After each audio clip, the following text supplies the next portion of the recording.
nombre es Enrico Bosch, empecé a trabajar aquí hace unos 2 años aproximadamente.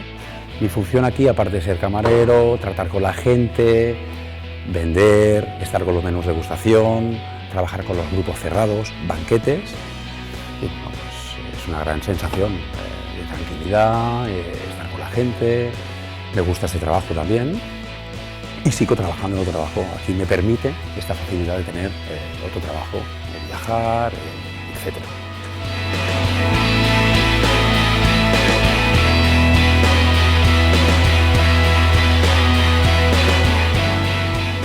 Una de las cosas que hay que remarcar también, de aquí del Vichy catalán, es la historia que hay detrás de cada camarero, de cada persona, de cada trabajador que hay aquí, que son muchas. Por ejemplo, en mi caso, es la experiencia que me gusta, pues, viajar muchísimo, y es explicarlo de alguna manera, pues, a los clientes,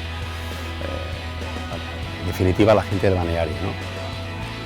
Creo que es una cosa importantísima, porque la gente tiene que saber la gran calidad que hay de personal que hay detrás de esta casa.